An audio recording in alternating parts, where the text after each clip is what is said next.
সকলোকে হাত চাপৰি দি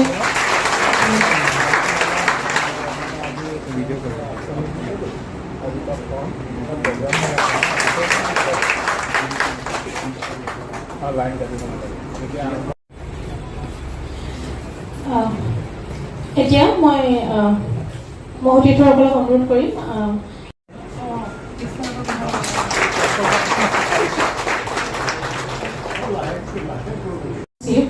শৈক্ষিক পৰিষদ ডক্টৰ জ্যোতিপ্ৰসাদ ফুকনদেৱক মঞ্চলৈ আৰ্থিক সহায়ৰ জৰিয়তে তেওঁলোকক অধিক আত্মবিশ্বাসী কৰি তুলি এই আঁচনিসমূহে শিক্ষা ক্ষেত্ৰত সমতা যুৱশক্তিৰ বিকাশ আৰু শিক্ষিত দক্ষ আৰু আত্মনিৰ্ভৰশীল অসম গঢ়ি তোলাৰ ক্ষেত্ৰত চৰকাৰৰ দৃঢ় অংগীকাৰক প্ৰতিফলিত কৰে। আজিৰ এই আবেদন পত্ৰ বিতৰণ অনুষ্ঠান সেই মহৎ উদ্দেশ্য বাস্তৱায়নৰ এক গুৰুত্বপূৰ্ণ পদক্ষেপ।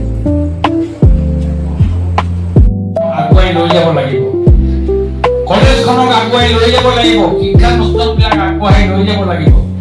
আমি এটা সুন্দৰ পৰিৱেশ সৃষ্টি কৰিব লাগিব ইয়াত পঢ়ি থকা ছাত্ৰ ছাত্ৰীসকল আৰু লগতে আমি প্ৰত্যেক ক্লাছতে ডিজিটেলভাৱে যিসকল আমাৰ শিক্ষাগুৰুসকল আছে ছাত্ৰ ছাত্ৰীসকল আছে সকলোৱে এই অনুষ্ঠানটোত যি অংশ গ্ৰহণ কৰিছে তেখেতসকলো এই কথাটো উপলব্ধি কৰিব লাগিব।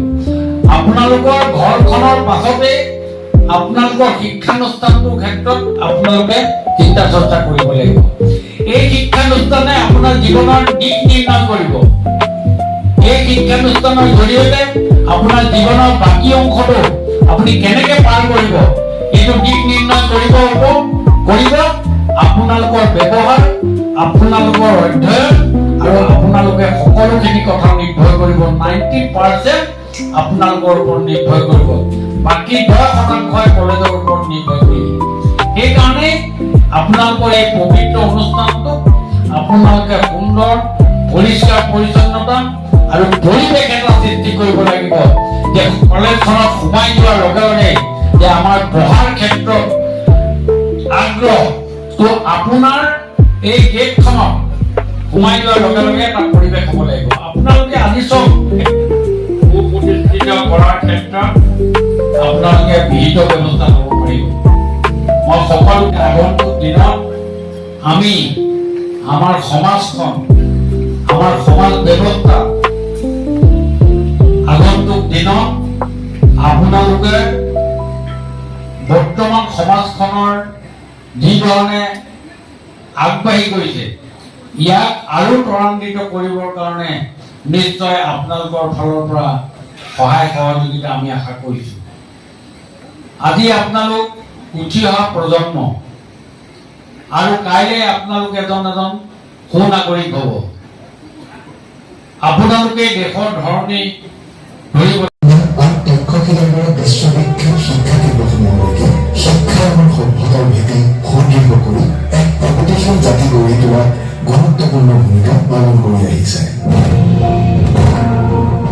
চিৰন্তন দৰ্শনৰ প্ৰেৰণাতে অসমৰ মাননীয় মুখ্যমন্ত্ৰী ডক্টৰ হিমন্ত বিশ্ব শৰ্মাৰ দূৰদৰ্শী নেতৃত্বত মুখ্যমন্ত্ৰী মাজুক আঁচনি নামৰ দুখনকৈ আঁচনি প্ৰৱৰ্তন কৰিছে। এই আঁচনিসমূহ 1959 কৰা হৈছে। ইয়াৰ ভিতৰত আছে 1507খন উচ্চতৰ মাধ্যমিক বিদ্যালয়, 26খন পলিটেকনিক প্ৰতিষ্ঠান, 354খন মহাবিদ্যালয়, 28খন ভেঞ্চাৰ মহাবিদ্যালয়, 24খন BA মহাবিদ্যালয়, 18খন ৰাজ্যিক বিশ্ববিদ্যালয় আৰু 2খন কেন্দ্ৰীয় বিশ্ববিদ্যালয়। বহুত দেখিম কিন্তু সব ঠিক আছে, but when it comes to the middle class and lower middle class বা poor দুখীয়া মানুহ তেওঁলোকৰ বাবে শিক্ষাৰ একোৱে বিকল্প নাই। কোনবাই ভাবে আন্দোলন কৰিলে আমি কিবা পাম, আমি একো নাপাম। হুলস্থুল হ'ব পাৰে, গণ্ডগোল হ'ব পাৰে, কিন্তু মূল ভাৰত লোৱাৰ মিডল ক্লাছ বা দৰিদ্ৰ পৰিয়ালক পঢ়াৰ একোৱে বিকল্প নাই। কোনোবাই যদি ভাবে যে পঢ়াৰ বিকল্প আছে, পঢ়াৰ বিকল্প এনাৰ্কি হ'ব পাৰে, কিন্তু পঢ়াৰ বিকল্প কেতিয়াও কেৰিয়াৰ বিল্ডিং হ'ব নোৱাৰে। সেইকাৰণে মই ছাত্ৰ ছাত্ৰীসকলক অনুৰোধ কৰিম যে মই আজি ডিগ্ৰীৰ ষ্টুডেণ্ট, 3 বছৰ পিছত এই জীৱনটো মোৰ উভতি নাহে। মই পোষ্ট গ্ৰেজুৱেট পঢ়িম, মোৰ জীৱনটো আকৌ উভতি নাহে। এই 5 ইয়াৰ্ছে হৈছে জীৱনৰ আটাইতকৈ ডাঙৰ পৰীক্ষাৰ সময়। যোনে অসম চৰকাৰৰ এই ধ্বজাবাহী আঁচনি দুখন 2026-27 বিদ্যায়তনিক বৰ্ষৰ বাবে আজি মাননীয় মুখ্যমন্ত্ৰীয়ে শুভ উদ্বোধন কৰিব।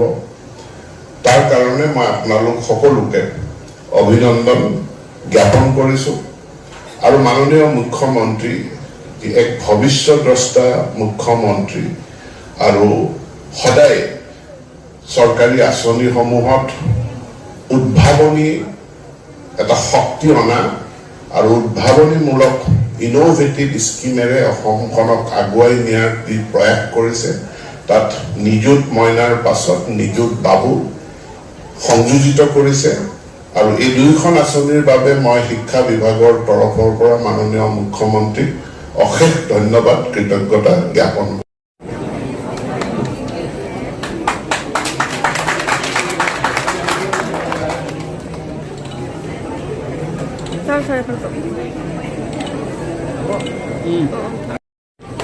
Next, Hajume Thakiba, Bhaskar Jyoti Khataniar, first semester, Sociology Department. First semester, Department of Sociology. Of English.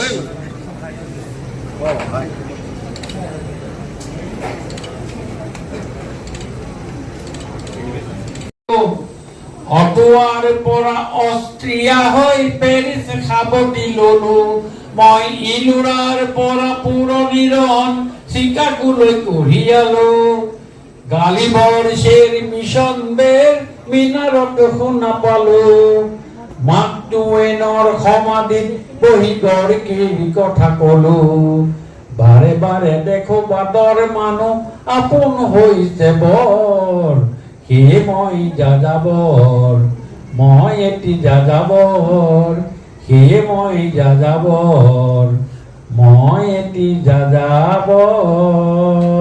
নমস্কাৰ, ধন্যবাদ, থেংক ইউ।